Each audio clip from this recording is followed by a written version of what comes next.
नमस्कार दोस्तों, अगर आपको चेन्नई सुपर किंग्स और दिल्ली कैपिटल्स के बीच खेला गया आईपीएल 2025 का 17वां और सांसें रोक देने वाला सबसे रोमांचक महामुकाबला पसंद आया हो तो इस वीडियो को आप एक लाइक जरूर करें।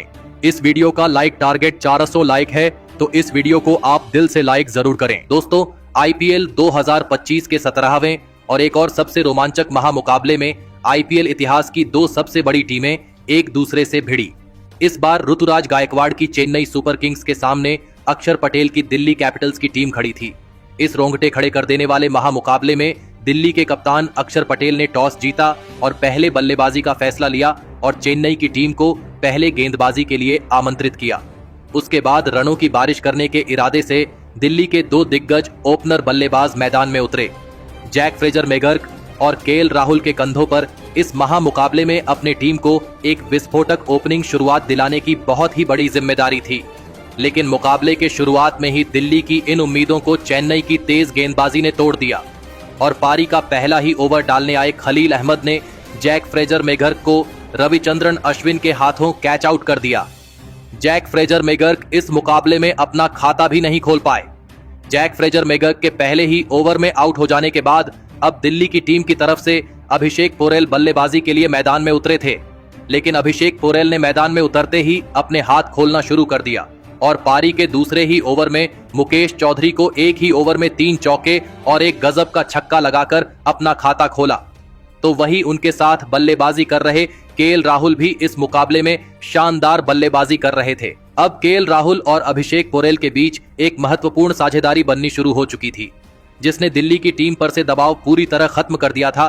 दोनों ही खिलाड़ी अपनी ताकत का बखूबी इस्तेमाल करते हुए अपनी टीम के लिए रन बना रहे थे और फिर इसी बीच दोनों की 50 रनों की साझेदारी भी पूरी हो गई। यहां से कहीं ना कहीं चेन्नई की गेंदबाजी भी दबाव महसूस करने लगी थी। अभिषेक पोरेल इस मुकाबले में गजब की बल्लेबाजी कर रहे थे। अभिषेक पोरेल और केएल राहुल ने मिलकर अब अपनी टीम को 54 रनों पर पहुंचा दिया था, लेकिन तभी गेंदबाजी पर आए रविंद्र जडेजा ने लाजवाब बल्लेबाजी कर रहे अभिषेक पोरेल को माथिशा पाथिराना के हाथों कैच आउट कर दिया। अभिषेक पोरेल इस मुकाबले में 20 गेंद में 33 रन बनाकर आउट हो गए। रविंद्र जडेजा ने दिल्ली की एक खतरनाक साझेदारी को तोड़ दिया था, लेकिन अब बल्लेबाजी के लिए दिल्ली के कप्तान खुद अक्षर पटेल मैदान में उतरे थे और अक्षर पटेल ने आते ही एक लाजवाब छक्का लगाकर अपना खाता खोला था। अब फिर एक बार कप्तान अक्षर पटेल और सेट हो चुके केएल राहुल ने एक और महत्वपूर्ण साझेदारी अपनी टीम के लिए बनाना शुरू कर दिया और फिर से चेन्नई की टीम के ऊपर बड़े शॉट खेलना शुरू कर दिया। सेट हो चुके केएल राहुल इस मुकाबले में गजब के फॉर्म में नजर आ रहे थे, लेकिन तभी उनके साथ बल्लेबाजी कर रहे दिल्ली के कप्तान अक्षर पटेल को नूर अहमद ने क्लीन बोल्ड कर दिया। अक्षर पटेल इस मुकाबले में 14 गेंद में 21 रन बनाकर आउट हो गए। नूर अहमद ने एक बेहतरीन फॉर्म में चल रहे दिल्ली के बल्लेबाज को आउट करके चेन्नई की टीम की इस मुकाबले में वापसी करवा दी थी। लेकिन अब मैदान पर समीर रिजवी आए थे, लेकिन फिर से नौजवान समीर रिजवी और सेट हो चुके केएल राहुल ने मिलकर एक और साझेदारी अपनी टीम के लिए बनानी शुरू कर दी। दिल्ली का हर एक बल्लेबाज मैदान में रन बनाने से नहीं चूक रहा था। सेट हो चुके केएल राहुल के साथ मिलकर सभी दिल्ली के बल्लेबाज अपनी टीम के लिए महत्वपूर्ण रन बना रहे थे और फिर इसी बीच शानदार बल्लेबाजी कर रहे केएल राहुल ने अपना इस मुकाबले का एक गजब का अर्धशतक पूरा कर लिया। तो वही उनके साथ बल्लेबाजी कर रहे समीर रिजवी भी इस मुकाबले में शानदार फॉर्म में नजर आ रहे थे और फिर इसी बीच केएल राहुल और समीर रिजवी की भी अर्धशतकीय साझेदारी पूरी हो गई। चेन्नई के कप्तान ऋतुराज गायकवाड़ के ऊपर अब दबाव साफ तौर पर दिख रहा था। दिल्ली की टीम के लिए अब रन आसानी से बन रहे थे, लेकिन तभी गेंदबाजी पर आए खलील अहमद ने सेट हो चुके समीर रिजवी को रविंद्र जडेजा के हाथों कैच आउट कर दिया। समीर रिजवी इस मुकाबले में 15 गेंद में 20 रन बनाकर आउट हो गए। खलील अहमद ने एक महत्वपूर्ण मौके पर आकर अपनी टीम के लिए यह बड़ा विकेट हासिल किया था, लेकिन अब मैदान पर ट्रिस्टन स्टब आए थे। लेकिन अब चेन्नई की गेंदबाजी इस मुकाबले में दिल्ली के बल्लेबाजों को ज्यादा रन बनाने नहीं दे रही थी, जिस वजह से दबाव दिल्ली की बल्लेबाजी पर भी दिखने लगा था। लेकिन पारी के 19वें ओवर में ट्रिस्टन स्टब और केएल राहुल ने शानदार बल्लेबाजी करके दिखाई और इस ओवर में 2 चौके और एक गजब का छक्का लगा दिया।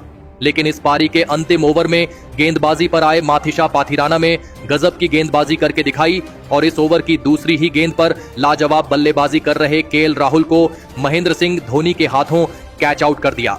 केएल राहुल इस मुकाबले में 51 गेंदों में 77 रनों की एक लाजवाब पारी खेलकर आउट हो गए। तो वही केएल राहुल के बाद बल्लेबाजी करने आए आशुतोष शर्मा भी इस ओवर में रविंद्र जडेजा के हाथों रन आउट हो गए। तो वही माथिशा पाठीराणा की इस गजब की गेंदबाजी ने अंत में भी दिल्ली की बल्लेबाजी को ज्यादा रन बनाने नहीं दिए, लेकिन इसके बावजूद दिल्ली की टीम ने 183 रनों का एक बड़ा लक्ष्य चेन्नई की टीम के आगे रखा। उसके बाद दिल्ली से मिले 184 रनों के एक विशाल लक्ष्य का पीछा करने चेन्नई के दो दिग्गज ओपनर बल्लेबाज मैदान में उतरे। रचिन रविंद्र और डिवॉन कॉनवे के कंधों पर इस महामुकाबले में अपनी टीम को एक शानदार ओपनिंग शुरुआत दिलाने की बहुत ही बड़ी जिम्मेदारी थी, लेकिन चेन्नई की टीम की इन उम्मीदों को भी दिल्ली की तेज गेंदबाजी ने पारी के शुरुआती ओवरों में ही तोड़ दिया और गेंदबाजी पर आए मुकेश कुमार ने रचिन रविंद्र को अपनी ही गेंद पर कैच आउट कर दिया। रचिन रविंद्र इस मुकाबले में 6 गेंद में 3 रन बनाकर आउट हो गए। चेन्नई की इस ओपनिंग साझेदारी के शुरुआत में ही टूट जाने के बाद अब बल्लेबाजी के लिए चेन्नई के कप्तान खुद ऋतुराज गायकवाड़ मैदान में उतरे थे, लेकिन उसके अगले ही ओवर में गेंदबाजी पर आए मिचेल स्टार्क ने चेन्नई के कप्तान ऋतुराज गायकवाड़ को जैक फ्रेजर मेगर के हाथों कैच आउट कर दिया। कप्तान ऋतुराज गायकवाड़ इस मुकाबले में 4 गेंद में बस 5 रन बनाकर आउट हो गए। चेन्नई की टीम ने अपने 2 बहुत ही बड़े बल्लेबाजों को शुरुआत में ही अब खो दिया था। दिल्ली की गेंदबाजी मुकाबले में गजब के फॉर्म में नजर आ रही थी। अब बल्लेबाजी के लिए विजय शंकर मैदान में उतरे थे और फिर डिवॉन कॉनवे और विजय शंकर ने मिलकर यहां से चेन्नई की पारी को संभालने की पूरी कोशिश करी, लेकिन तभी पारी का छठा ओवर डालने आए विपराज निगम ने डिवॉन कॉनवे को अक्षर पटेल के हाथों कैच आउट कर दिया। डिवॉन कॉनवे 14 गेंद में 13 रन बनाकर आउट हो गए। अब चेन्नई की टीम दबाव में थी। दिल्ली की गेंदबाजी ने लगातार चेन्नई के बहुत ही बड़े विकेट अब निकाल लिए थे। अब मैदान पर शिवम दुबे आए थे और शिवम दुबे ने आते ही एक शानदार चौका लगाकर अपना खाता खोला था, लेकिन इसके बावजूद दिल्ली की गेंदबाजी के आगे रन बनाना इतना भी आसान नहीं था। रिक्वायर्ड रन रेट का दबाव शिवम दुबे और विजय शंकर के ऊपर लगातार बढ़ रहा था और फिर तभी पारी का 10वां ओवर डालने आए विपराज निगम के इस ओवर में एक बड़ा शॉट खेलने के चक्कर में शिवम दुबे ट्रिस्टन स्टब के हाथों कैच आउट हो गए। शिवम दुबे इस मुकाबले में 15 गेंद में 18 रन बनाकर आउट हो गए। अब चेन्नई की टीम बहुत ही बड़ी मुसीबत में थी। दिल्ली की गेंदबाजी ने चेन्नई के बल्लेबाजों को इस मुकाबले में पूरी तरह बैकफुट पर धकेल दिया था। अब मैदान पर रविंद्र जडेजा आए थे, लेकिन दिल्ली की गेंदबाजी ने रविंद्र जडेजा को भी मैदान में ज्यादा देर तक टिकने नहीं दिया और गेंदबाजी पर आए कुलदीप यादव ने रविंद्र जडेजा को एलबीडब्ल्यू आउट कर दिया। रविंद्र जडेजा इस मुकाबले में 3 गेंद में बस 2 ही रन बना पाए। अब चेन्नई की टीम ने अपनी आधी बल्लेबाजी को खो दिया था। चेन्नई के बल्लेबाजों की मुश्किलें खत्म होने का नाम ही नहीं ले रही थी, लेकिन अब मैदान पर विश्व के सबसे महान फिनिशर यानी महेंद्र सिंह धोनी आए थे। अब विजय शंकर और महेंद्र सिंह धोनी को लगातार दिल्ली की गेंदबाजी पर बड़े शॉट खेलने बहुत ही ज्यादा जरूरी हो चुका था, क्योंकि रिक्वायर्ड रन रेट 15 रनों के पार हो चुका था। दिल्ली की गेंदबाजी के सामने बड़े शॉट खेलना इतना भी आसान नहीं था, जिसने चेन्नई की टीम पर दबाव और भी ज्यादा बढ़ा दिया था। लेकिन पारी के 15वें ओवर में विजय शंकर ने 2 शानदार चौके लगा दिए। अब एक और साझेदारी दिल्ली की गेंदबाजी के सामने बननी शुरू हो चुकी थी। विजय शंकर और महेंद्र सिंह धोनी पर अब चेन्नई को जीताने की पूरी जिम्मेदारी आ चुकी थी। अब मुकाबला आखिरी 4 ओवरों में पहुंच चुका था, जहां पर चेन्नई को जीत के लिए 72 रनों की जरूरत थी। अब मैदान में बैठे हर एक चेन्नई के फैंस की उम्मीद केवल और केवल महेंद्र सिंह धोनी ही थे। अब इस पारी का 17वां ओवर दिल्ली के कप्तान अक्षर पटेल डालने आए, लेकिन अक्षर पटेल के इस ओवर में चेन्नई की टीम को बस 5 ही रन मिले। तो वही इस ओवर में विजय शंकर ने अपना अर्धशतक भी पूरा कर लिया। लेकिन अब आखिरी 3 ओवरों में चेन्नई की टीम को 67 रन जीत के लिए चाहिए थे।